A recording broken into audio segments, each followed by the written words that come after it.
Good evening. Thank you for joining us tonight for the Avenue Q Complete Streets virtual meeting. My name is Celeste Milam. I'm with Audiano Associates and part of the consultant team working with the city on the project. Before we begin, we just wanted to go over a few quick housekeeping items and some information on how you can participate during the meeting.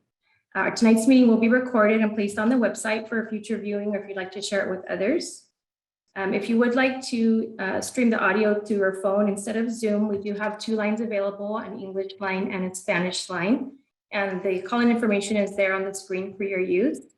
We also have a text line available if you're not able to provide comments via Zoom. You can text any questions or comments to 661-434-0213. Next slide, please. Tonight, we will have live simultaneous Spanish interpretation for the meeting. And so for those who would like to enable that feature, we will give those instructions in Spanish.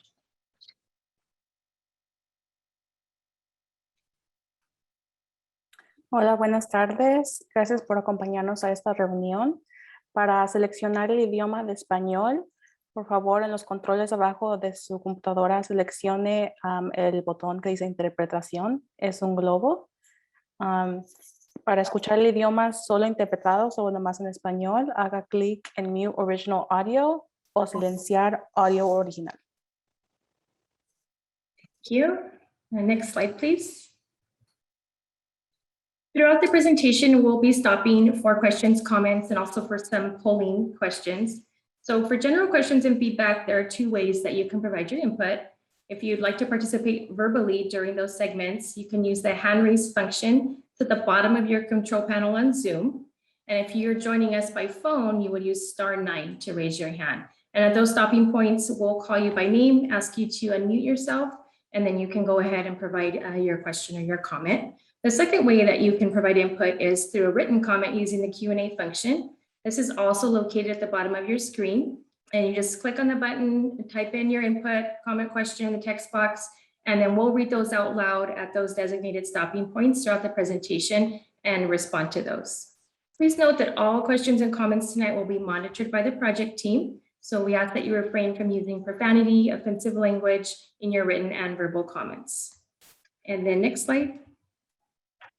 For the polling sessions, we'll be providing you a link on screen to use. So we'll be using a website called Mentimeter. It's menti.com to get your feedback. You can access that on an internet browser using your smartphone or computer. And when we actually get to those segments, we'll put the URL up again with the access code so that you can access the questions and respond to the team. So with that, I'm going to turn it over to Ben Fiss with the City of Palmdale to officially kick off our meeting. Good evening and welcome. My name is Ben Fiss, Senior Planner with the City of Palmdale. We're very excited to continue the planning of Avenue Q and for the potential benefits of the project. We look forward to presenting the ideas that the team has come up with and hearing your thoughts, comments, and suggestions. At this time, I'd like to turn the meeting over to Carlos Hernandez with Tool Design, one of the consultants assisting the city with this project. Thanks, Ben. Good evening, everyone. Thank you for joining. Very excited to present with the team today. My name is Carlos Hernandez. I'm the planner on this project and part of the lead consultant team with Tool Design. And I'm also joined here by Adam Best and Malia Schilling, who are with Tool Design. We have two other consultant teams who will be helping us today, but have been helping us throughout the last few months. We have Celeste, Nancy, and Jennifer from Audiano Associates, and they've been leading a lot of the engagement efforts. So if you've gotten a notification or seen a postcard, that's definitely their work. And then we have Melissa Stark with Ramey and Associates. And Melissa is going to present some of the land use and how the land use interfaces with Avenue Q for this project. So for today's agenda, this is our second community meeting. So we're going to go over some of the work that we've done in the past few months and some of the engagement that we've led with the community. And we definitely look forward to your feedback tonight, since tonight we'll focus on several different design alternatives for Avenue Q. So we'll go over the project overview for folks who are new to this meeting and didn't attend the first one. so you get a good project overview. We'll have an existing condition summary just to sort of lay the groundwork on how Avenue Q functions. We'll give you feedback or a summary of the community feedback that we've received in the last few months. And then we're going to get into a more interactive exercise looking at different design and draft alternatives for Avenue Q. And that will lead into a discussion. Next slide, please. Okay, so let's start with project overview. So the Avenue Q Complete Streets project aims to make Avenue Q safer for people regardless of how they get around. So for people driving, walking, biking, or taking transit, we want to make sure that this street and through this planning process, we develop a design that suits all people of all abilities and ages. This street serves as a key connection to the future high-speed rail station on the western side of the project boundary map that you see here. And that's going to be very important. Not only do we want to activate Avenue Q and create more of a destination on Avenue Q, but we also want to make sure that people can get from the adjacent neighborhoods to the future high-speed rail station. And I will say that this is definitely a planning project, and our discussions today are going to lay the foundation for implementation at a future phase. So on behalf of the project boundary, you can see the western end is Sierra Highway, and we have 20th Street on the eastern end, and it's 1.4 miles in length. The street itself, if you're familiar with it, it's one lane, traffic lane in each direction, and it has mostly undeveloped parcels, as you can see on this aerial image right here. Next slide. So here are the goals for this project. Many of them will be discussed in more detail tonight once we get into the design discussion. But really, the goals are pretty simple and straightforward. We want to make sure that through this design project, we improve walking and biking conditions for everybody. We want to develop continuous bike lanes and continuous sidewalks. If you're familiar with Avenue Q, you'll know that that's not the case today. So we want to make sure that this project incorporates that throughout the whole segment of the street. We want to incorporate planning level shade recommendations. We know it can be very hot and very windy in the high desert. So this project does take shade into consideration. And we want to complement the city's general plan update. And this goal in particular is tied to the general plan update that's going on right now. And I'm gonna have Melissa from Ramey and Associates describe how Avenue Q will interface with the future land use designations on Avenue Q. Awesome. Take it away, Melissa. Thanks, Carlos. Thank you. So I'm going to walk us briefly through some of the land use considerations in the project area, but I just wanted to start off by saying that there are a lot of exciting things happening in Palmdale, and it's helpful context to think about the other citywide efforts that affect the Avenue Q Complete Streets project area. As Carlos mentioned, we do have a general plan update going on. Hopefully many of you have heard of it. It's called Palmdale 2045. Which started in late 2018 and will be finishing up early next year. Over the last year, through community-led effort, we've prepared a preferred land use plan, which is the map you're seeing on the screen, but specifically for the area within the Avenue Q project boundary. These colors on the map correspond to the legend below. You'll see that on the east end of the project area, we have employment and commercial uses. Moving to the center of the project area, we have residential. And then on the west side, we have mixed use and public facilities. That's the sheriff station. On the next slide, you'll see images that correspond to the map that we were just looking at. In the future, private landowners can choose to build different types of buildings on their land. These are the allowed uses or land use designations, which are shown here in this table. So neighborhood residential 2, 3, and 4 are standalone residential at varying heights and densities in a walkable setting that's oriented to pedestrians. There's some example photos here as well. And then on the other column, there's mixed use 3 and 4, which are typically shops or offices on the ground floor, and then residential above, also in a walkable pedestrian orientation. Then we have neighborhood commercial, which are your everyday goods and services, like a grocery store or a coffee shop. And then employment flex that allows for a variety of services like retail, wholesale commercial, small warehouses, or office. And then just to note, there's two designations on this screen that are shaded in a gray box. Those are existing in the city's current plan, and they're going to be renamed and carried over into the Palmdale 2045 update. If you go to the next slide, we show some of the land use. We show the land use map again, but we highlight some of these key nodes. So this map has a few animations. If you click one more time, we're going to see 3 circles that highlight nodes at 10th, 15th, and 20th Street. These 3 nodes mark key intersections along Avenue Q and the uses that are allowed there. If you click one more time, we'll see some example images for what mixed uses might look like at the 10th Street and Avenue Q intersection. You can see we have that mixed use with residential above and an active use on the floor like retail or office or restaurants. There's an example with what some of the pedestrian amenities might look like street trees and wide sidewalks and human scale lighting and those types of things. If you click one more time, you'll see what the residential node might look like. So this spot at 15th Street is exclusively residential, and there's a couple different types here, which is shown in the different images. And you can see these buildings are also oriented to the street, which is great for pedestrians as well. If you click one more time, we have our last node, which is on 20th Street. You'll see examples of neighborhood commercial and employment flex buildings. And this is just to help us visualize what the future of the buildings within the corridor might look like and how they change as you move through the corridor. If you go to the next slide, we also just wanted to point out that the 10th Street and Avenue Q node allows mixed use and is sort of an extension of the future downtown that Carlos mentioned that's to the west. So this area is including active ground floor uses. It encourages shops and restaurants with outdoor dining and wide sidewalks and other pedestrian amenities that make it really comfortable for people to walk and bike through the corridor.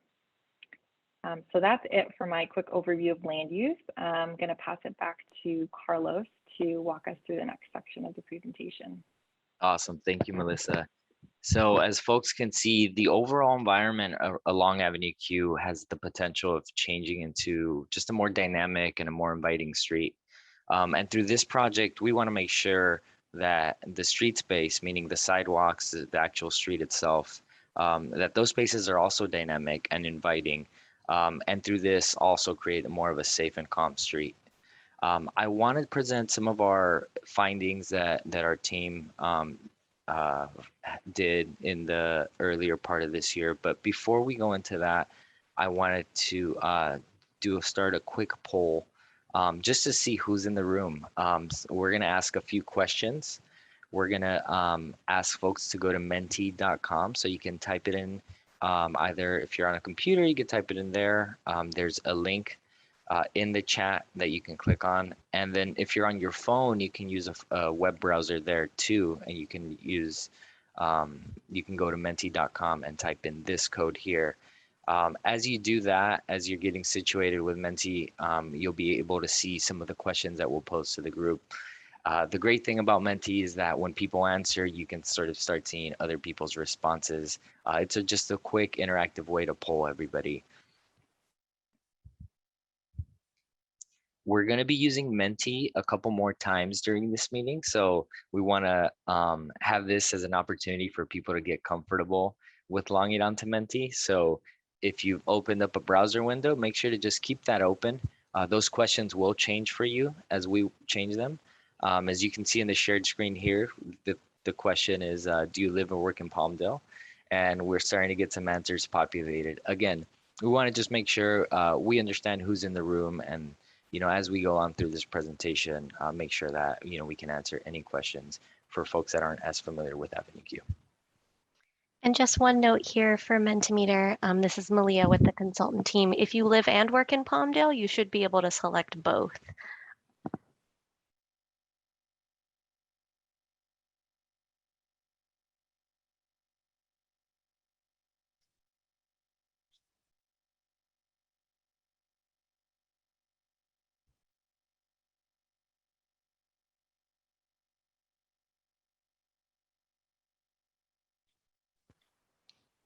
Looks like about half of the folks in the meeting have been able to respond, which is great. And Carlos, we can give maybe folks 30 more seconds to get on Menti and access that question. Absolutely.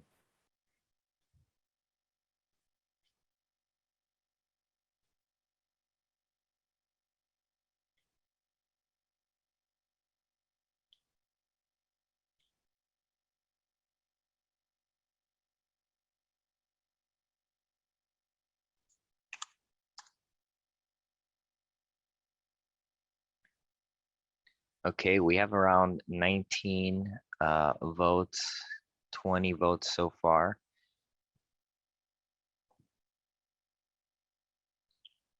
And we have a group of people that live in Palmdale, some people that work in Palmdale. There might be a combination of the two. And then there are 10 people so far who don't live or work in Palmdale. So this will be very, very fun and informative, I hope, for the folks that aren't as familiar with Avenue Q, but also informative for the people that do live in Avenue Q. And hopefully we can definitely provide just a little bit more of our technical understanding of the street and how we're approaching design for Avenue Q and its future use. We have another question. So if folks can go to their Menti browser, we want to know how often do people walk, bike, or take transit on Avenue Q? Again, part of developing a complete street is making sure that it's a street that serves all modes. We know people drive it pretty easy today, but we want to make sure that a future version of Avenue Q is safe for people to walk, bike, and take transit. So this question just helps us understand who's using Avenue Q and how frequently.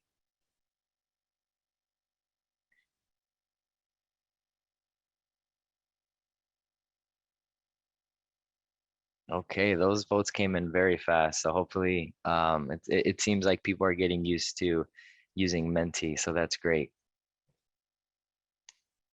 And we have most of the votes on once a month or less. There might be good reasons for folks not biking, walking, and taking transit on Avenue Q. We definitely want to explore at least our findings, but I think it falls in line with the results we're seeing here today. Okay, so this is my favorite one. Describe Avenue Q in one word.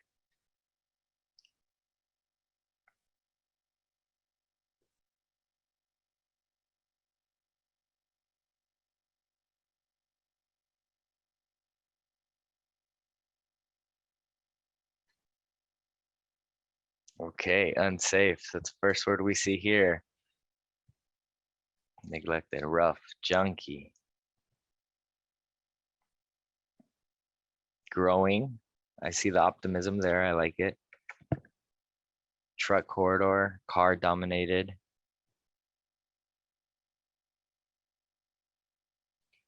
Malia, can participants type in more than one word?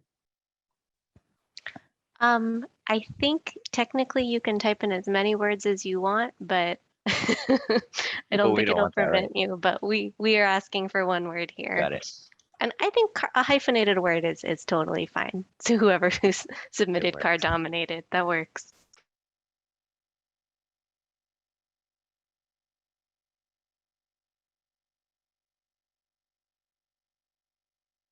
Okay, so I'm gonna keep these words in mind because they mirror some of our findings for Avenue Q. Do we have one more question, Malia, or was this the last one in the set? No, this was the last one. All so right, let's I go can back switch to the back in. PowerPoint. Great. So junky, unsafe, car dominated. I think a lot of these words are really saying that, you know, Avenue Q was in a lot of ways built for drivers. We know that, you know, we have one lane in each direction, and that's about it, right? There's missing sidewalks, as you can see from the photo here. This is the intersection at Sierra Highway, but it's very typical of a lot of the intersections along Avenue Q. Go on to the next slide. For people who choose or prefer to ride a bicycle on Avenue Q, there's not a lot of roadway space, and we've done a more robust analysis on roadway safety on the side streets and the side streets along Avenue Q. But on Avenue Q itself, it is part of the bike master plan. And it is part of this project. One of the goals is to develop continuous bike lanes. And as we can see here, the posted speed limit and likely the driving speed today matches this image here, where we have very high speeds on the eastern end, posted 50 miles an hour. It drops down to around 40 miles an hour by the sheriff station, by Sierra Highway. But it's a high stress street overall for people that choose or prefer to ride a bicycle. There are very few safe crossings. There are crossings at Sierra Highway at 10th Street, and 15th Street has a 4-way stop sign, but no crosswalks.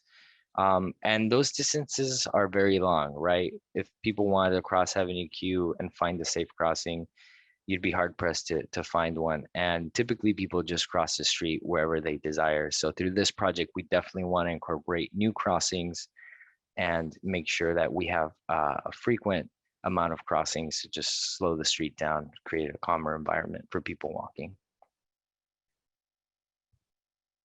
As I mentioned, shade is a big consideration for this project.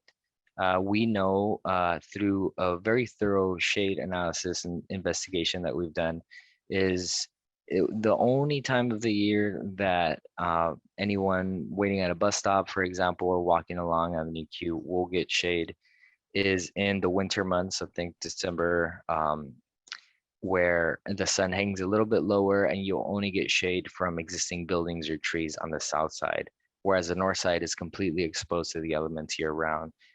During the peak summer months, however, there is zero to very little refuge from the sun on both the north side and the south side. So this is one of our findings and something that we're considering in the design that we'll talk about in a second. So I mentioned, and Melissa talked about this a little bit, the future of Avenue Q and the land use designations around it are going to be very important to support different types of modes.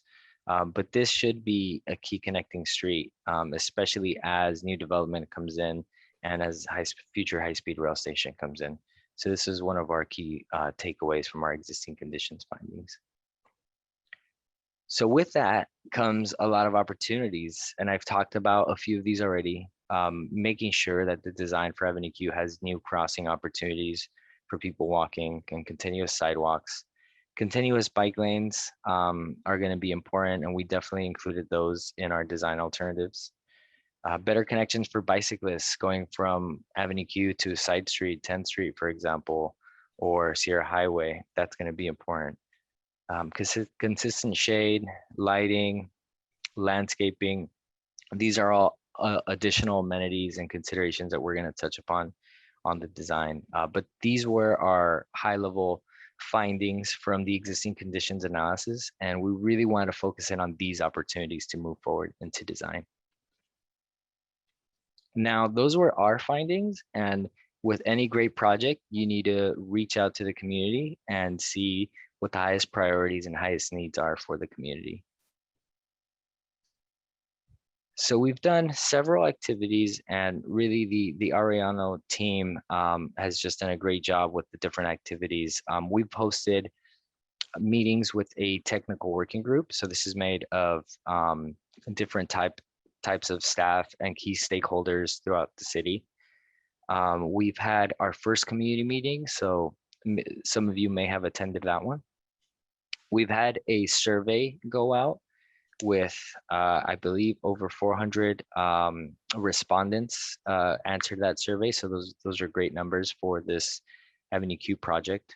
And we've recently done some pop-up tabling. So this is a photo of the Arellano staff at the transportation center on I believe a Thursday morning, where they were doing some pop-up activities and really just get the word out. That's really the big push for this project and for the engagement of this project, is to just get this in front of as many people as we can and really get as much feedback as we can. In terms of promotion, we've pushed out mailers, postcards, social media, and e-blasts, and hopefully that's what got folks here today.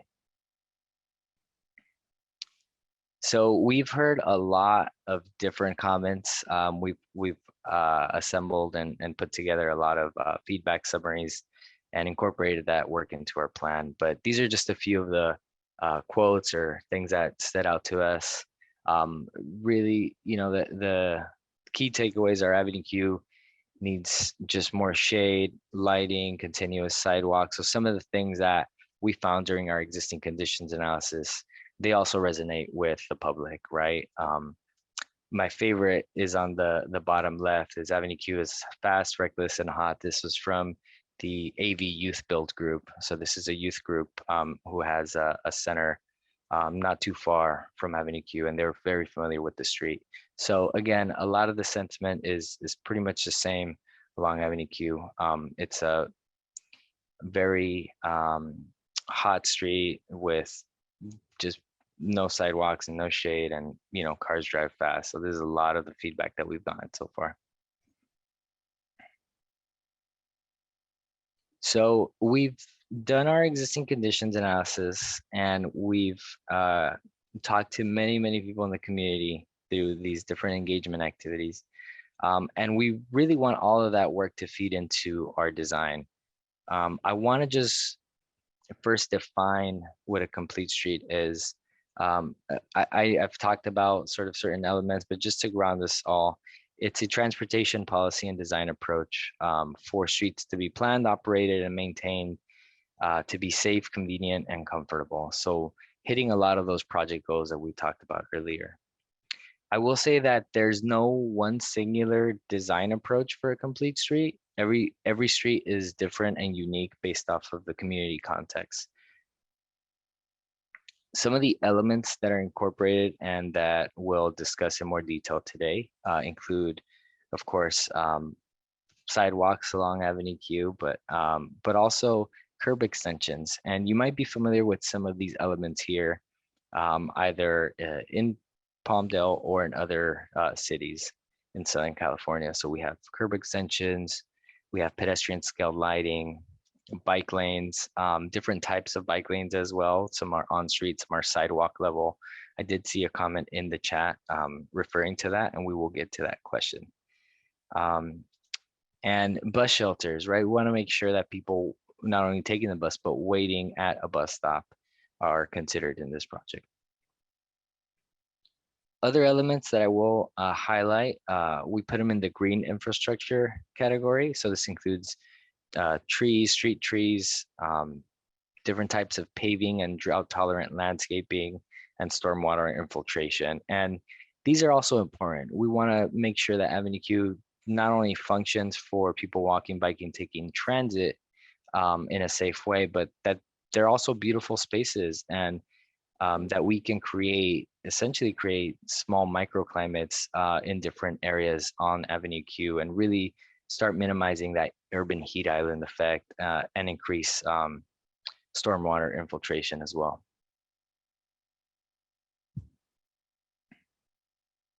Okay, so we're gonna take a quick poll and go back to Menti.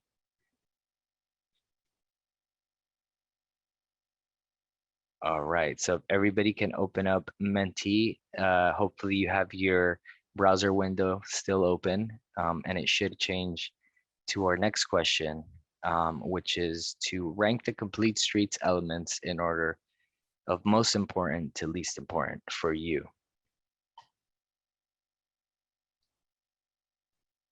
And we also threw that link in the chat for easy access.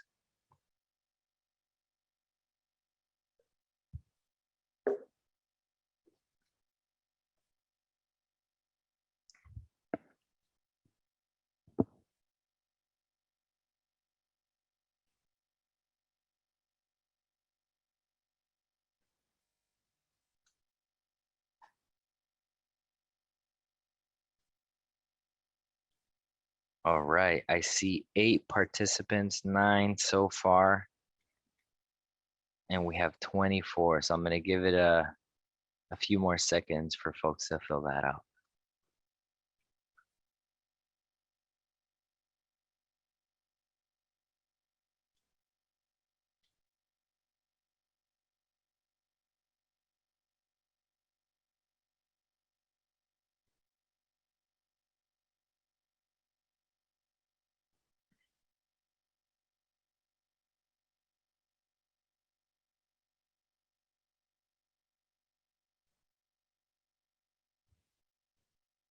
Okay, I think we're at around 20 people that voted, and we can see in first place, safe crossing opportunities.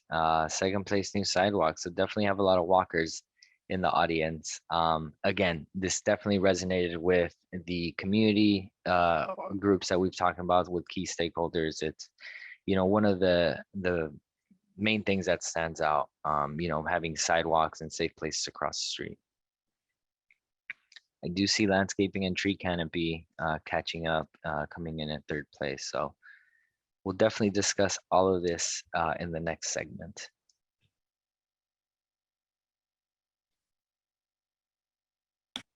Carlos, we do have a question in the Q&A and a hand raised as well whenever you're ready to get to those. I don't know if you want to pause before we get into it. Yeah, this is a great opportunity for those questions. Okay, so we'll start with the person with their hand raised. Lorraine Haddon, we'll go ahead and unmute you, and then you can give your question or comment.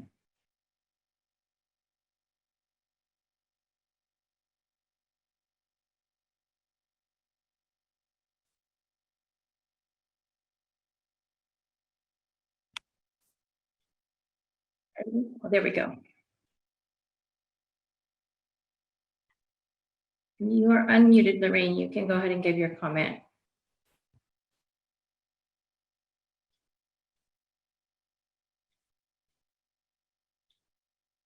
Maybe a little technical difficulty, so we can circle back there, but we can do the written question. So we have a question from Cynthia Chambers, and she asks, can we have a bicycle path that is raised as high as sidewalks for safety reasons since the speed limit is so high?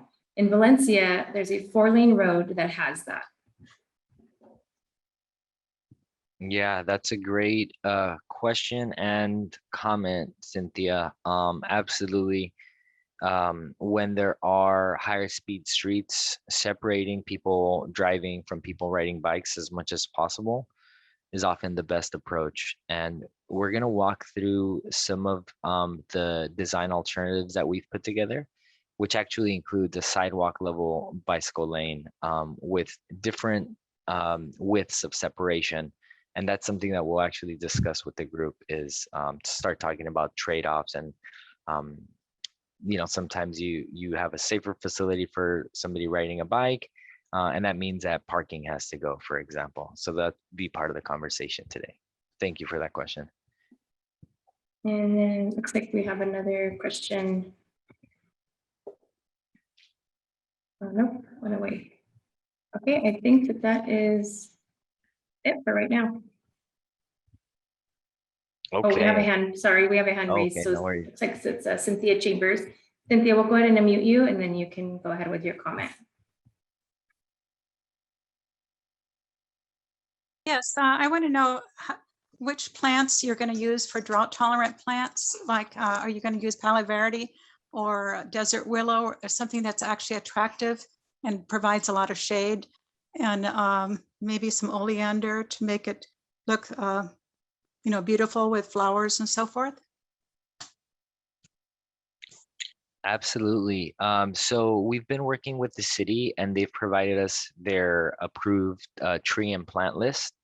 And our team of landscape architects at Tool Design have sifted through that, and I think identified, and Adam, you can jump in if I'm wrong, because you're definitely more of a plant person than I am, but definitely have identified at least Palo Verde and maybe a variety of oak or a sycamore. I may be wrong on those last two, but all to say that with the design that we're showing today, we have different widths of tree wells as well. And the approved plant list also recommends different types of trees that would fit within, you know, a 4-foot tree well versus a 6-foot tree well.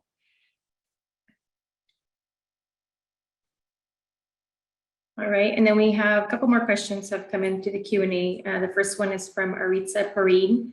Will there be security cameras? That's a good question. We have not identified security cameras through this project. You know, we're starting at a pretty high level and then getting more into the details. I think if that's a recommendation or a comment from the community, concerns around security or personal safety, that's definitely something we would want to explore for the final iteration of Avenue Q. As of now, we're really focused on street lighting, consistent street lighting.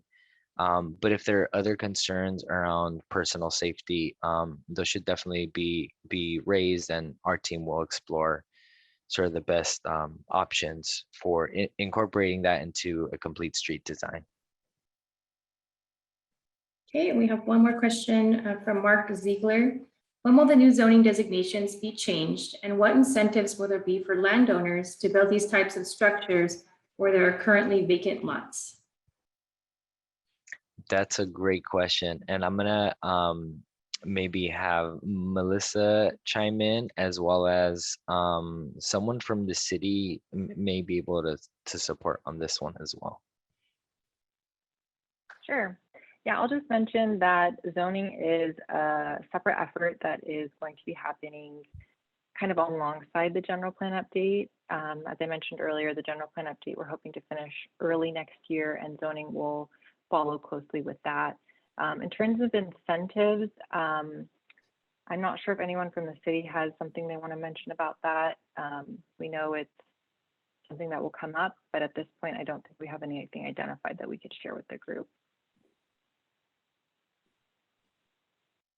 Yeah, I think right now the focus is definitely on the general plan update and ensuring that the appropriate zoning is in place to support the type of development that we want to attract. As far as incentives are concerned, we are working as well on our economic development for the city, and that those efforts are happening simultaneously.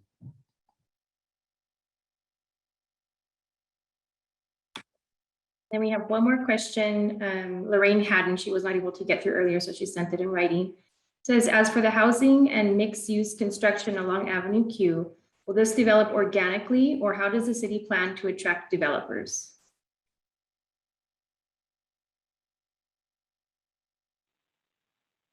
I can take this one. So essentially, like Ben mentioned, we do have an economic development team, which is consistently and constantly working with landowners throughout the city. We often partner to advertise their properties to try to bring developers in. It would definitely be an organic development process. Obviously, in order for certain developments to go in under the new general plan land use designations, it'll happen, soonest next year after that plan is adopted. I also wanted to just quickly mention the city is going through a citywide security plan. So not only does this project potentially think about security, but the city team is looking at that citywide, focusing on our parks and our civic center, as well as branching out throughout.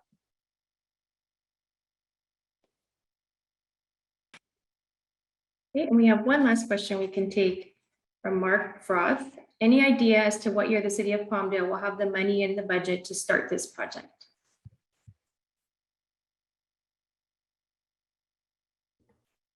I can take that one again. So we are actively pursuing grant applications and looking for creative funding sources to make this actually, this vision happen. We'll continue to do that. And as developers come into the city, hopefully brought by our economic development team, it'll develop organically as well.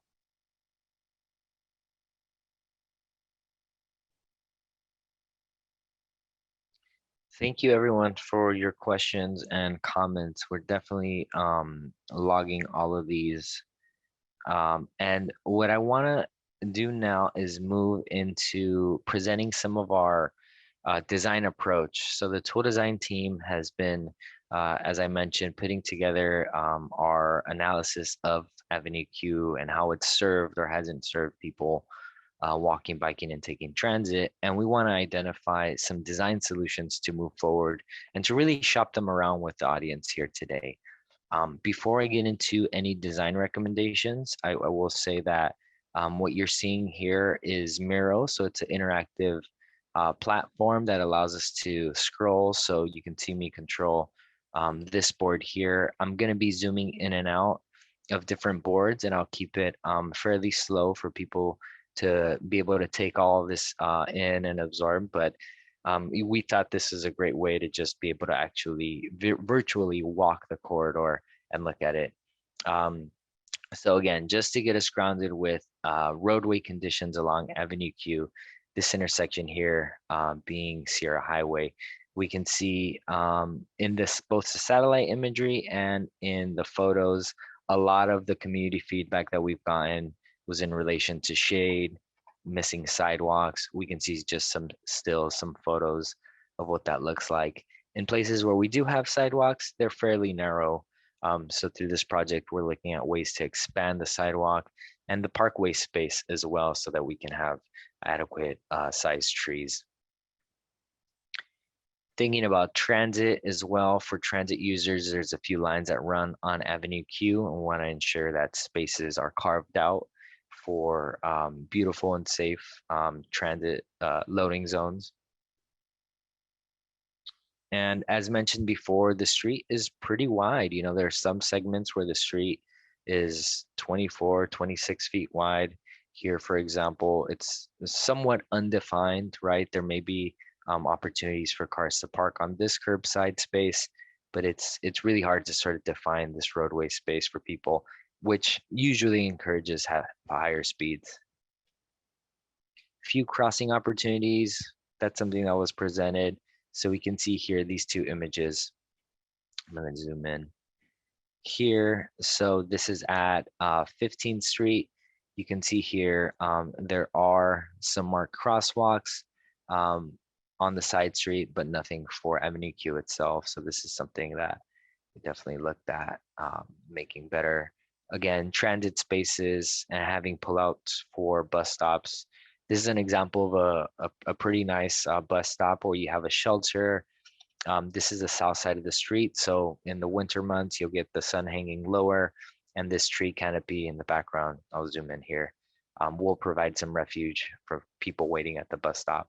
But it's not the case everywhere. We definitely know that there are some other bus stops where that's not happening.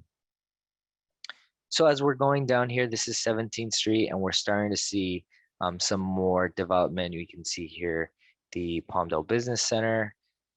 There's a few different shops, restaurants, a pet store here in this area, if you're familiar with it. All the lower side of the street is primarily residential. And as we get to 20th Street, or the end of the project boundaries, we can see here that it's, you know, a pretty big undeveloped parcel here. Whereas on the east side of 20th Street, we do have some sidewalk spaces here.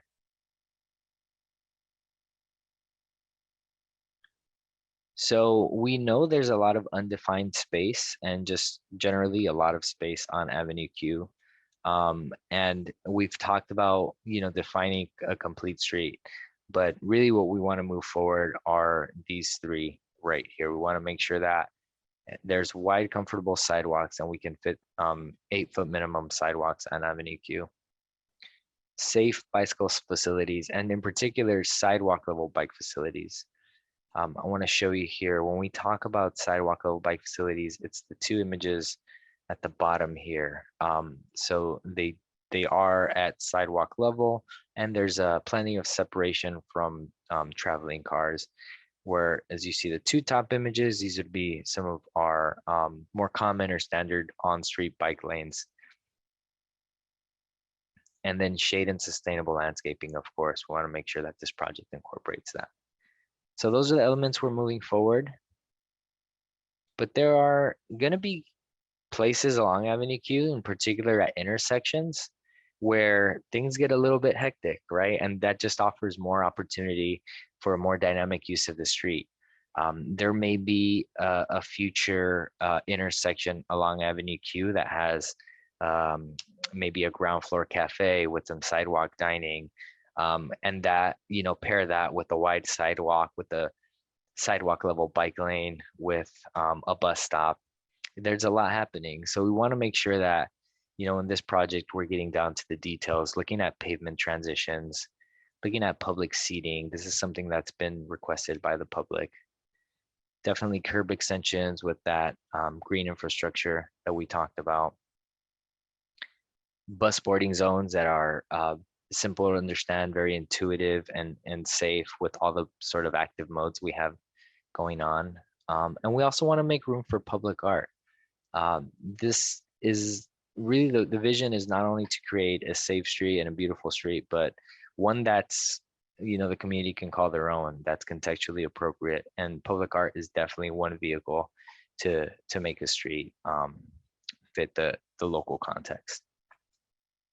All right, so I hope by now everybody's very familiar with Avenue Q. We've heard about the existing conditions work that we've done, and some of the feedback from the public. And we've done some polling on this call, and we virtually walked through the whole corridor.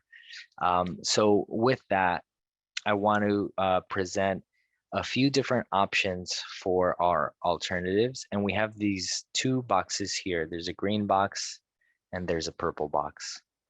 And we've identified the type of geometry and all the elements that we talked about that can fit on Avenue Q. We have these sort of two different buckets, where in the green bucket, we call this the sort of the narrower roadway space. And that's around 90 feet. So this green bucket or green box fits in a couple different design options that would work along Avenue Q, along the entire stretch of around Avenue Q, with sort of a narrower profile.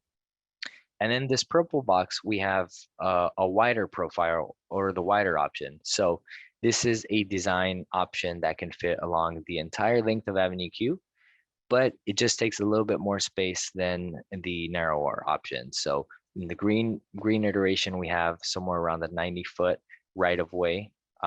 Whereas the purple box, we have close to 114-foot right of way. So a little bit wider, but it allows to fit in a few different more of those complete streets elements that we talked about. So I want to zoom in to option A. And hopefully we can get in a little bit closer here.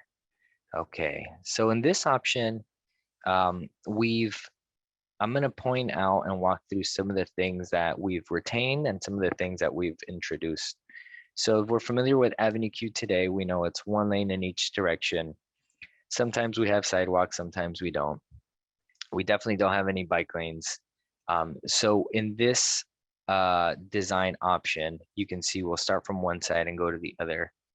We start with 8-foot sidewalks, a sidewalk level bike lane that's 6 feet wide, and we have a 2-foot buffer here to separate people walking from biking. And that's always important to do with the sidewalk level bike lane, ensuring that we delineate that space so that there's no conflict between those two groups.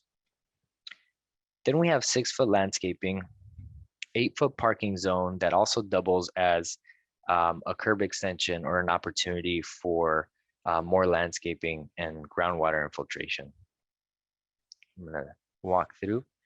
Here we have one travel lane in one direction, a median that also serves as a turn lane, and then one travel lane in the other direction. So again, retaining the single travel lanes in each direction that we see on Avenue Q here today. And the other side is essentially mirroring what we talked about earlier. So that parking zone, 6-foot landscaping, 6-foot bike lane, a 2-foot buffer, and an 8-foot sidewalk. So this is the first option that our team has developed that fits, again, that narrower profile. And some of the key considerations, I'll pull them up here. And really the highlights of this alternative is that It introduces new sidewalks and fairly wide sidewalks at 8 feet, and sidewalk level bike facilities, right? That's really the other portion of this. Parking is available on both sides of the street, and we retain the 2 vehicle travel lanes. The benefit of that is that it creates a shorter crossing distance when you want to cross Avenue Q. So that's around 8 to 9 seconds to cross the street, as we've drawn it here today. And it gives just additional space for landscaping. So let's look at a different view of what we walked through today. And we've actually done a little bit of work to rank what we think, using good, better, best as sort of the scale, how we think the bike facilities, pedestrian facilities, and facilities for people driving, how those rank out for this project. So as you can see, for bike facilities, they're the best. We have sidewalk level bike lanes, full separation. You have a 6-foot space between a parked car, and then another 8 feet between a traveling car, right? Not to mention we have the 2-foot buffer between people walking and biking. So definitely a lot of separation, a lot of space for people riding bikes. Pedestrian facilities, we rank these as best as well. Again, if we can focus in on these crosswalks here, these are fairly short, right? So this is around 3 travel lanes or 30 feet, which is fairly short, all things considered. We do have curb extensions here at the corner, as you can see. So that allows, again, for the crossing distance to be much shorter, that walking time to be around 8 or 9 seconds. For this concept plan, we did a cut on 10th Street. So I will note that the bike plan for the city also has a bike lane on the north-south of 10th Street. Now, we didn't call out or go into much detail on designing the 10th Street bike lane because this project is solely focused on Avenue Q. But we did want to call out the connections, right? Again, part of our goals and our stated approach is to just better connect people to and from Avenue Q. So we did want to show some of those pavement markings. So that's how we rank this configuration. A few other things I want to call out, and they sort of fall within the complete streets elements that we talked about at the intersections, right? So these spaces here are undefined at this moment, but these are the spaces at the corners that offer opportunities for public art, for public seating, some more shade, and those can be very different, very flexible. And keep in mind, they do compete with utilities. They compete with ensuring that there's clear visibilities for cars that are turning. So that's just something we want to call out.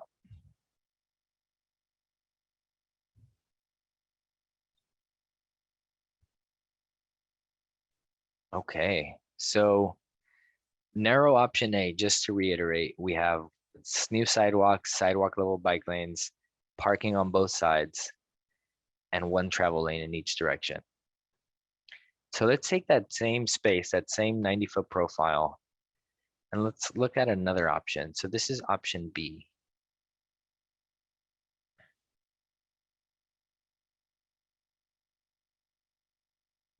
Okay, so for option B, I'm gonna just pull this up a little closer to me. For option B, we'll start on one side of the street and walk towards the other cross section. Again, taking the same cross section for the same street close to 10th Street on Avenue Q. So we have new 8-foot sidewalks and a 6-foot sidewalk level bike lane. Here we've minimized our buffer space. So this is 1 foot instead of a 2 foot between people walking and biking. We have a 4-foot landscaping zone. So this is smaller. We previously had a 6-foot landscape zone. And we've retained parking at least on one side of the street in this iteration.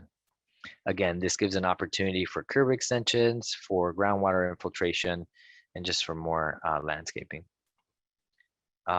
And now the big change here is instead of 1 travel lane in each direction, we have 2 travel lanes in each direction. So we have 11-foot, 10-foot, 10-foot, 11-foot travel lanes. So again, that's one of the big differences And in order to make space for those additional 2 travel lanes, there's a few places where we'd had to minimize our widths and a few things that had to go. So parking on one side of the street is, for example, is gone, whereas in the previous version, we had parking on both sides. So as you can see here, we have a 6-foot landscaped area, 6-foot bike lane, 1-foot buffer, and an 8-foot sidewalk. And I'm going to zoom in so that folks can see. And that'll be part of our discussion today. We want to make sure that, we want to walk everybody through the different considerations and trade-offs in having a street that has 2 additional travel lanes, but does have an impact on other things like parking, the widths between people biking and walking and moving cars. Okay, the key considerations here, and I've talked about a few of them, but I'm going to go over some of these. So for narrow option B, we retain our sidewalks. We have those 8-foot wide sidewalks. We have sidewalk level bike facilities, so that stays the same compared to the other version we saw. The difference here, parking, of course, available only on one side of the street instead of 2. We have 4 travel lanes, and this creates a longer walking distance or crossing distance. So it's around 14 to 15 seconds. And then we limited some space for landscaping, and it doesn't allow for a continuous center turn lane. At the intersections, there's going to be key intersections we will want to preserve left turn lanes, but using that 90-foot profile, there's sort of looks like this, where you don't have that center space that we had in the previous iteration. So let's get to ranking this. So in this iteration, we looked at bike facilities as being in the better category. So they're not in the best category, they're in the better. And I'll show you why. I'm going to zoom in here. And as you can see on the north side, at least here, how we drew it, we have a bike lane that is sidewalk level. It is separated from moving traffic, but it does have a pretty narrow buffer here between the sidewalks. That's a 1-foot buffer. And then this landscape zone's a little bit narrower. And then we don't have parked cars started to add that additional refuge. On the south side of the street, we can see that it's the bike lane at sidewalk level. There's a buffer here. And then we have essentially moving traffic. So we put bike facilities here in the better category, not quite the best. For pedestrian facilities, we put these in the better category as well. So if we remember that crossing distance that we talked about here, it was previously 3 lanes or around 30 feet or around 8 to 9 seconds. Now it's somewhere around 5 lanes and 14 to 15 seconds. So that's one key consideration, especially for young kids and older adults who don't always gauge traffic or can't move as fast as other folks. We want to make sure that we understand the sort of time it takes for people to cross Avenue Q. And then for car facilities for people driving Avenue Q, this would fall in the best category. Because it just provides more roadway space for people to get through Avenue Q with the introduction of those 2 travel lanes.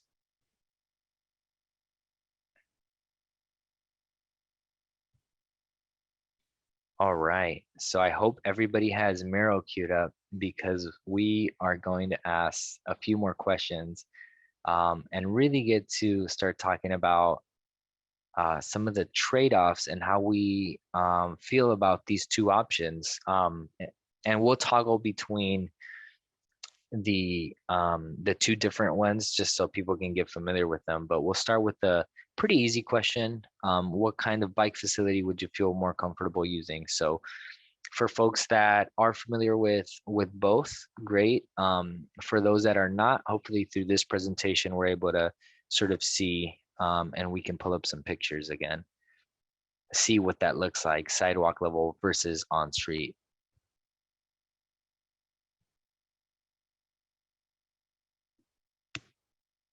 And we'll let those votes start coming in.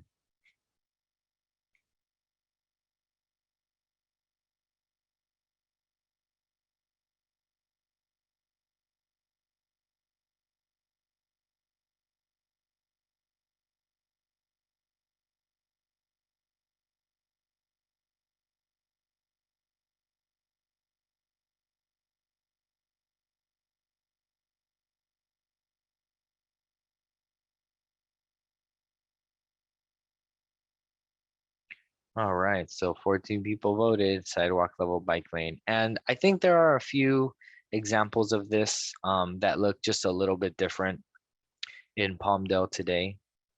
Avenue S, if I'm not mistaken, has a path that's adjacent to the street. So you consider that a multi-use path, but essentially a sidewalk level bike lane on Avenue S.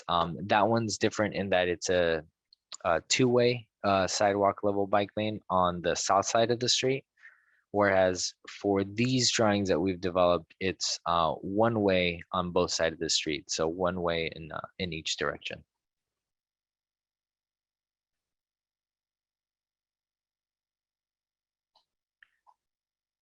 All right.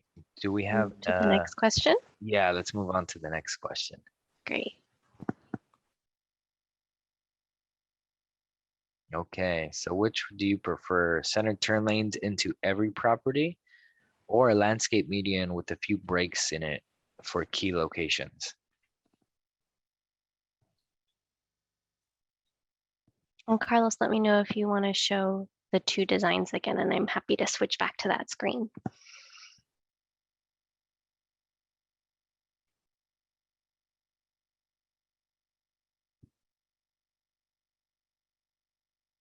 Yeah, show the mural if you can for a second, Malia. I think I have the area queued up. So here's just one example of it. So as you can see here, there is a driveway. This is an existing driveway, so we incorporated that into this design, as we will all the existing driveways.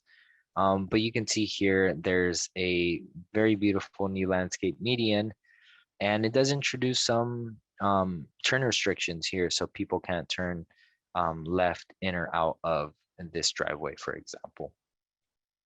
So that's just one consideration and trade-off to think about, whereas we may have that same driveway, and this may not be the best version of it, but if there was a center turn lane or a break, as you can see here, it'd be easier for people to make left turns in and out of this driveway. And with that comes more opportunities for conflict, just because there are just more turning movements happening in and out of driveways. So that's always something to consider as part of these trade-offs.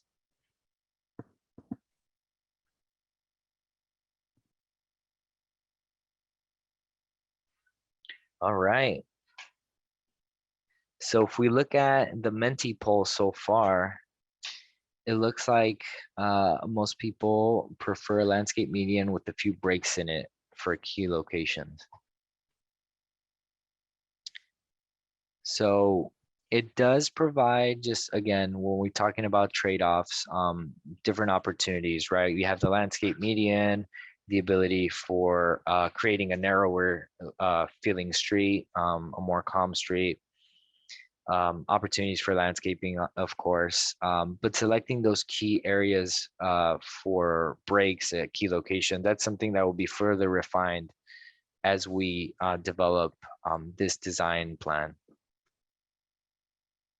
All right, I think we have one more question for polling. Okay.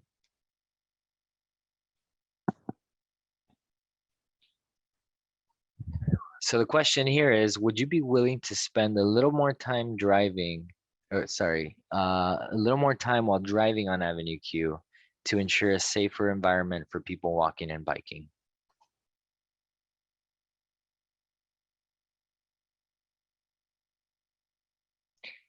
And to expand on this question here, a lot of the design treatments that we've been talking about, landscape medians, curb extensions, on-street parking, these are all things that create what we call sort of friction, or things that essentially make us calm or slower street. So there's always a trade-off, right? But again, part of the goals of this project are to create not only a destination that has all those elements that we've been talking about, but just a street that just feels calm, safer, and more inviting as people drive through it.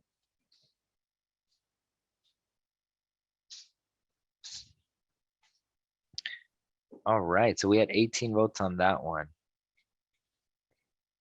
So Carlos, maybe before we go into the last option, I did see two questions specific to the narrow options A and B. I do know Okay. there are a couple other questions in the Q&A that maybe we can get to at the end, but since we're on these two designs, I can read those questions out. In option A, with a 10-foot turn lane in the center, it won't really allow for any unprotected lefts. All intersections will need to be signalized. Is that going to be the case?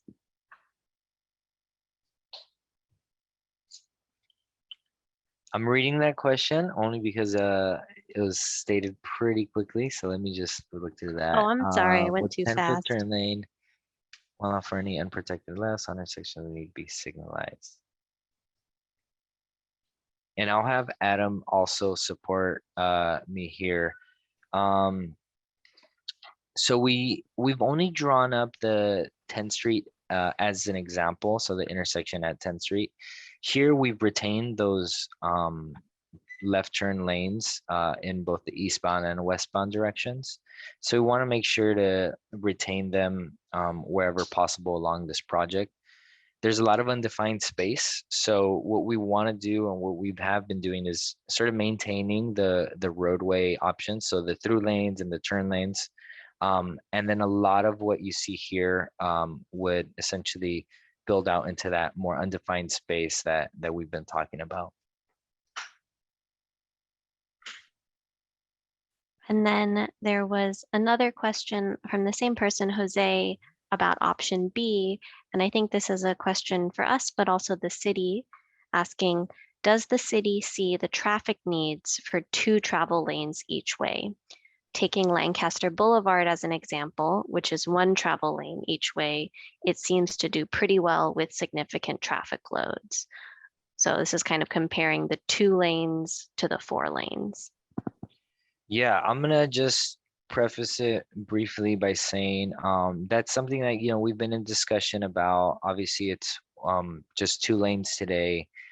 With future build out and sort of the future land use and development happening along Avenue Q, there may be just a higher need for people to not only visit Avenue Q but travel through Avenue Q to get to the high speed rail. But again, when we're talking about trade-offs, and I think your question gets to it, Jose, which is, is there a need for increasing capacity? So that's something that we've been in discussion about. Obviously, there's pros and cons to it. And I'll let someone from the city, maybe Ruben or Adam, can jump in on this one as well. I'm happy just to add to that, which is, as part of this, we're planning for future conditions as well, right? So as Carlos mentioned, we're looking at a 2-lane option, we're looking at a 4-lane option, because we know that Avenue Q is going to change. It may not change next year or the year after that, but 20 years from now, 30 years from now, if you're really putting in a significant investment into Avenue Q, it will look a lot different, right? There's going to be a high-speed rail station. These vacant lots may not be vacant anymore. So really, we're just trying to explore what those different types of options may be and how they may impact the amount of people that use Avenue Q. So we're just exploring those different types of options.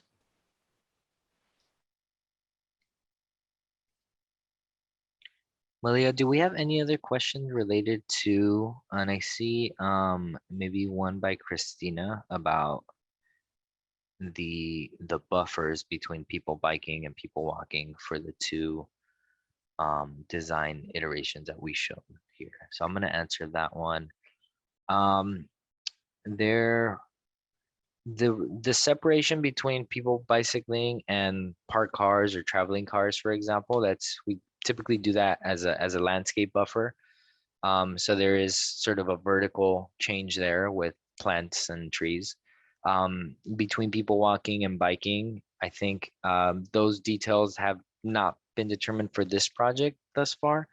There are some examples we have from projects in other cities where we do have a 2-inch vertical separation. So the sidewalk would be at 1 level and the bike lane would drop to about 2 inches.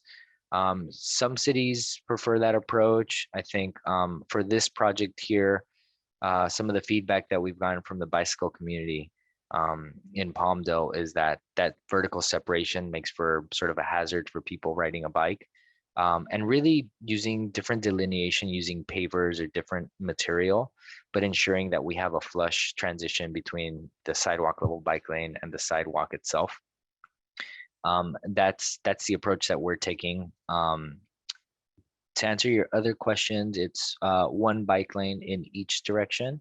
So you're going to have a bike lane on the north side and one on the south side. And then you have other questions about a wide street with parking in the middle, like the boulevard. I'm thinking maybe Lancaster Boulevard and that project that has the angled parking in the middle. That's definitely one project that, you know, we've looked at, and you know, any future development here in terms of just creating a safer street with fewer conflict opportunities. I think you know, having a parking in the middle lanes may not work for this street in particular, as it is considered a multimodal street in the new general plan update. And really what we're focusing in on is having those different parking configuration options that we showed earlier. So we have on-street parking that's, you know, parallel to the curb in some cases. With new development, obviously, there are opportunities for off-street parking, which again could minimize those conflict points, right? If you put parking either in a service lot or podium parking, or park behind the building, for example, of a future development, then that sort of frees up a sidewalk space, which is very valuable.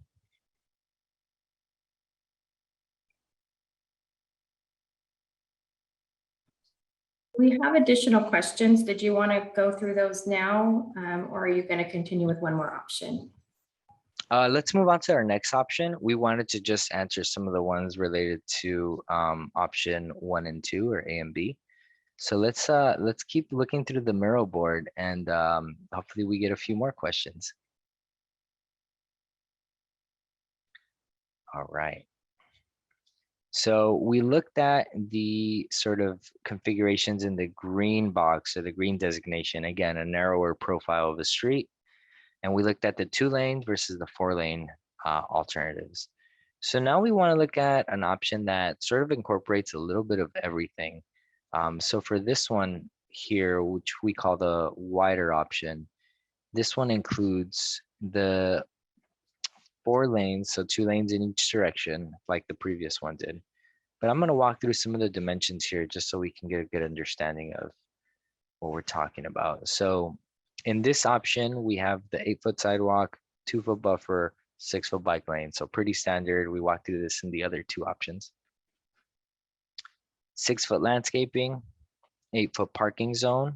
And this also, again, doubles as a curb extension or some opportunities for stormwater infiltration. And then here is the big change, which is the additional travel lanes in each direction, with the median that also doubles as an opportunity for 2-way left turn or a center turn lane. And as we move on, the cross section of this alternative, we can see it mirrors the other side. So we have that 8-foot parking, 6-foot landscape, 6-foot bike lane, 2-foot buffer, and then our 8-foot sidewalk.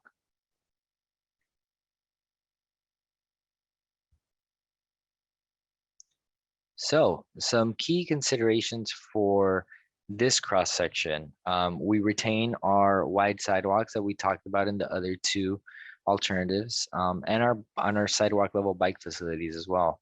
Again, being separated by a buffer between people walking and biking. So in this case, parking, we have it available on both sides of the street. So this is on-street parking. We have the introduction of the 2 travel lanes, so a total of 4 travel lanes. And again, this creates just a wider profile of the street, and that's, you know, one of the key considerations. So it takes around 14 to 15 seconds to cross the street.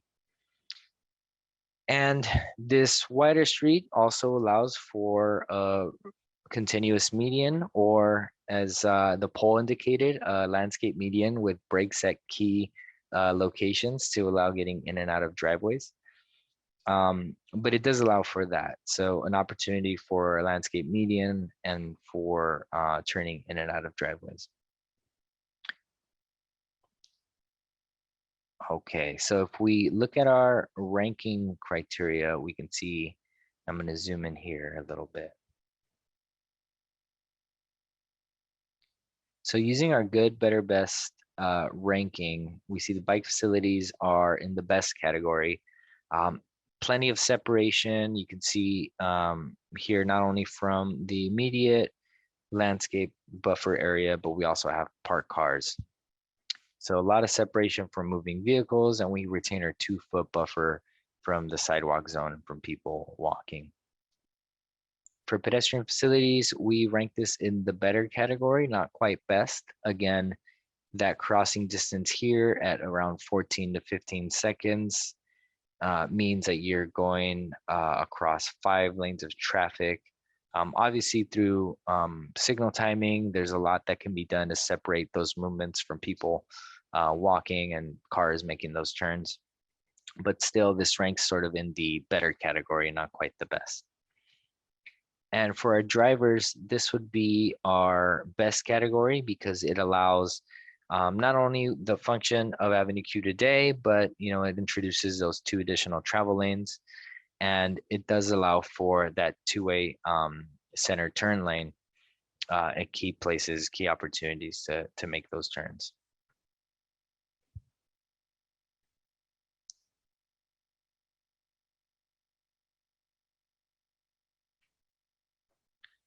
Okay, so we have a opportunity to jump back into Menti because we have some polling questions, and really what we want to talk about is start comparing the 2 options. And we'll start with this first question. Is this wider street, the one in the purple box that we talked about just now, is this more appealing to you than the other alternatives that we've been looking at? And again, if you want to participate in the poll, you can pull up this code that's shown right there, or you can look in the chat. We have the same information in there.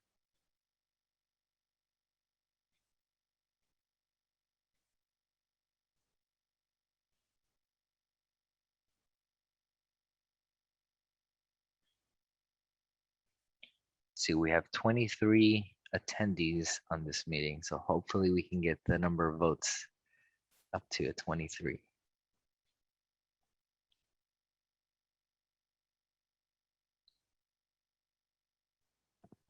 So Carlos, I'll just kind of scroll back and forth between the narrow and the wide option so folks can have a reference.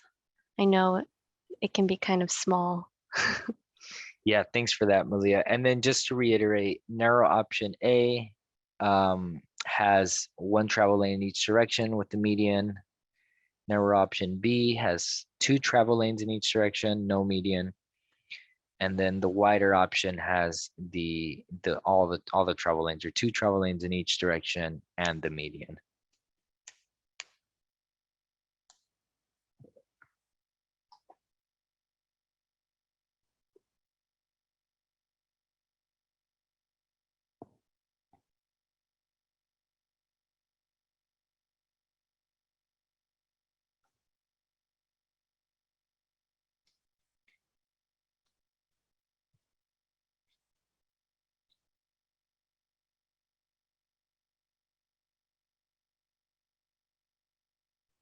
All right, so we have, I think, 15 people who voted. 10 of which think that this wider street, or the wider option with the 4 travel lanes and the median and parking on both sides, is more appealing than the previous 2 options, which were narrower in profile. And that's a 10-5 vote on that one.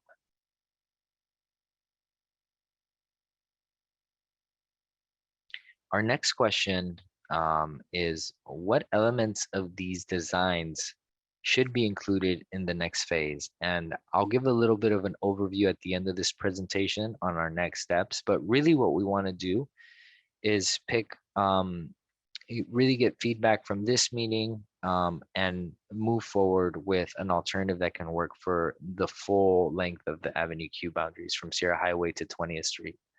Again, we're showcasing a cross section at close to 10th Street, and then the overhead diagram is at 10th Street itself. So we want to really get a good understanding of the design elements that we want to include and move forward for the full length of Avenue Q. Again, some of those design elements we can see here, they include just wider sidewalks. If you feel like the sidewalk should be even wider, that's definitely, those are definitely comments, you know, we would like to hear. I know we've already heard some comments on tree selection, tree type, and that's definitely being considered for this plan.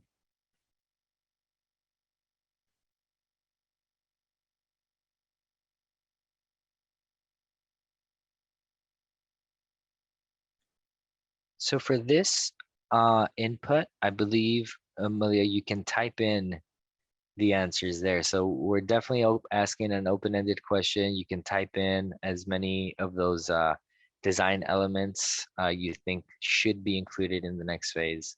And then once you type those in, hit enter, we'll start to see them populated here for everybody. So it's a way for everyone to hear, you know, the preferred design elements to move forward.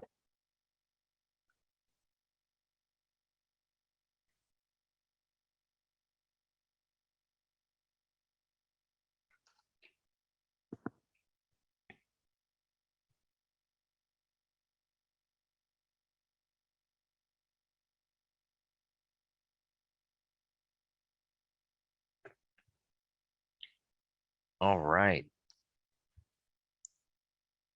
Oh, I can see a few people already typing it. Wider sidewalks, opportunity for foot traffic and bike traffic in both directions, seating, shade, public art, raised bike lanes. Do we have any more inputs if you scroll down, Malia? Bulb outs, wide sidewalks. So a lot of the things we talked about, definitely we're gonna look to move these forward.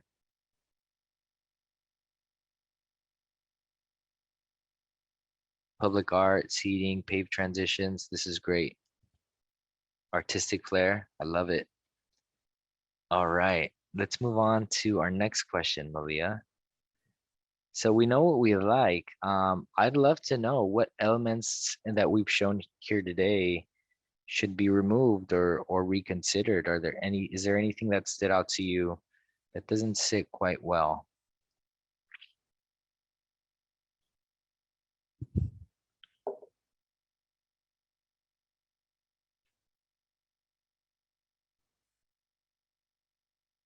And we're gonna give this about 10 more seconds because we definitely want to wrap up on time, and we have a few more things to go over and a few questions that are in the chat as well.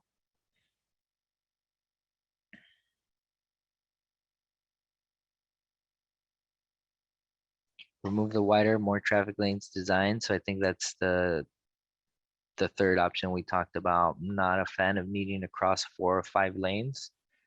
Okay, lack of a center median.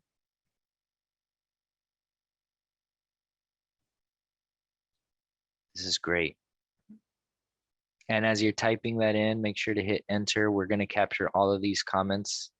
And I hate to rush this, but we'll move on to our next and final question. And again, this is a, is it a one-word exercise, Malia? This can be as many words as you want. A sentence or two, or just Okay, one or sorry, two words. I'm on the wrong question. I thought this was our last one. Any additional concerns, anything that's missing that you'd like to see added? I know we asked in the last question what should be removed, but any other final concerns, anything that you think is missing on Avenue Q that we haven't talked about today?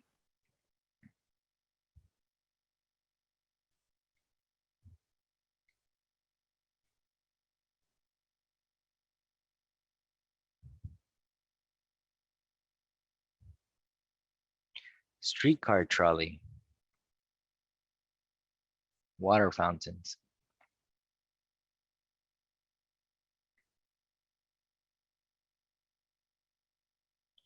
Street racing, I believe is a concern. Support for local businesses.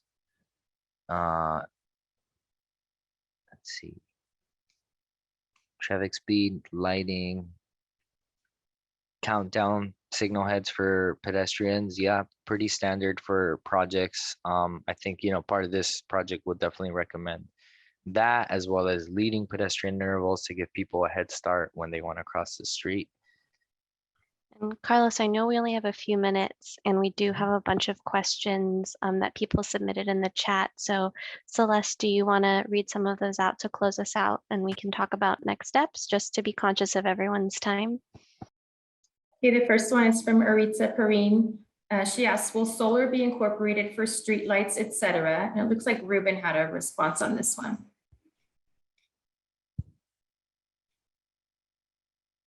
The city looks at different sources of power to power all of its needs, including streetlights, signals, the buildings and facilities.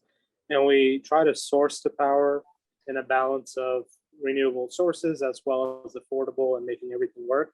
We haven't seen solar powered streetlights as individuals be cost effective yet, but we definitely keep a lookout for new technology that can make that possible for us. Thank you. Next question from Vanessa Horton. Will the new development include affordable housing? I can go ahead and answer that one. The general plan update includes various types of zoning along Avenue Q, including multifamily, mixed use, as well as commercial zoning.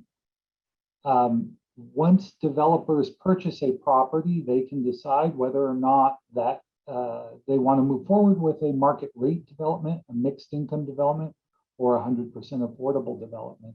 The city doesn't zone for affordable housing. Okay, thank you. We have a question from Paul Texan. Are you still looking into putting a trolley streetcar for Avenue Q? And it looks like Ruben has a response there as well. That's definitely something we're going to be looking at and considering, especially after high-speed rail comes in and the area develops. Maybe not something from the get-go, but in the long-term horizon. Okay, question from Vanessa Horton. Are there plans for a large public parking facility?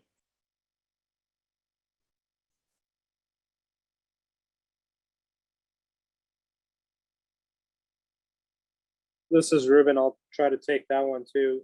We are planning for parking facilities at the high-speed rail facility station to support that. And then the parking you're seeing along Avenue Q would be the parking we're planning for that area. There wouldn't be any, at least at the moment, we're not seeing a need to provide any public parking around there just yet. Okay, we have two more questions and a hand raised. The next question is from Cindy Nelson. Could you add the median area midway through the lanes for the pedestrians? Yeah, I think maybe this is in reference to mid-block crossings and pedestrian refuge islands. It's definitely something that we want to identify that allows people crossing the street to get through, maybe even bicyclists, but isn't wide enough in some cases for cars to make those turns. So definitely will be included for the full design. Okay, next question, Cindy Nelson. Will the current housing apartments along Avenue Q remain? I can go ahead and answer that. Any existing use, be it apartment or commercial, will be allowed to remain as long as they continue in operation. If their zone changes, they become considered pre-existing or non-conforming development. But those sites do eventually get targeted for redevelopment if the zoning is changed in a way that's enticing. Okay, we do have a hand raised, Cynthia Chambers. Cynthia, will unmute you and you can go ahead with your question or comment.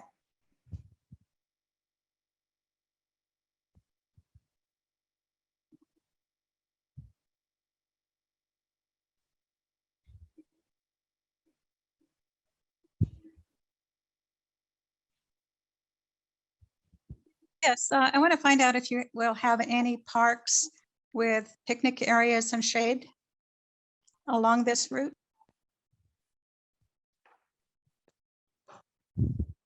Yeah, this complete streets plan does not incorporate park development.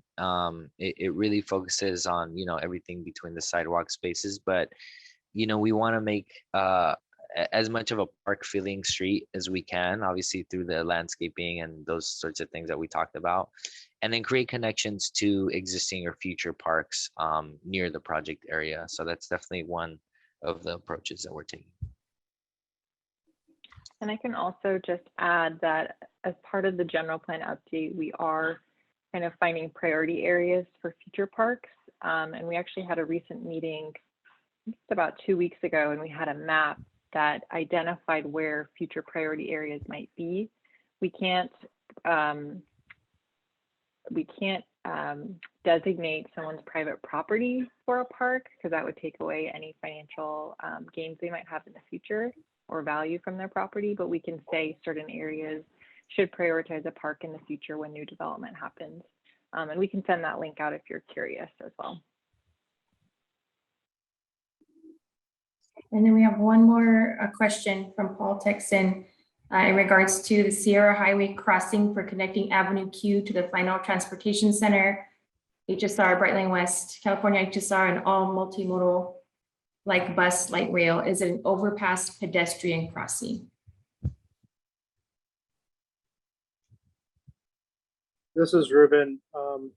It's actually in the plans right now, at least in the preliminary plans, that we will have pedestrian connections. Whether it's a tunnel or a bridge that goes to the high-speed rail station is still being worked out, but there will definitely be pedestrian connections between the road and the station. Okay, looks like that is it for all of our Q&A. Awesome. Well, thanks everybody for all the questions. I know we're a little bit over time, but I see 18 people still hanging on. So thank you for doing that. I just want to close out with some next steps, and then I'll hand it over to Ben at the city. But really what we're looking forward to do is to wrap up our community engagement and really incorporate these comments that we've received here and some of the comments we've received in the last few weeks through the pop-ups, and make sure we start getting all that information ready for our design for the full extent of Avenue Q. So we'll continue to work with the city team to flesh out all the details and have a draft and final project report in the next few months towards the fall of this year. We also included the contact information for Megan Taggart, who couldn't join us today, but she is the planning lead on this project on the city side. And we have her contact information here. We can email her with any general questions, and they definitely get to us. So thank you everybody for participating today. I'm going to turn it over to Ben to close us out, and I appreciate everyone's input. Well, thank you all once again for taking the time out of your busy evening to participate in this project, and especially for the input that you provided. I'm very excited to see that much participation, and we thank you. A special thanks also to our hardworking consultant team. We appreciate your efforts on this project. Please feel free to continue to provide input through the various means that are available. We look forward to our next opportunity to continue to discuss this project and further our planning efforts. Have a good evening.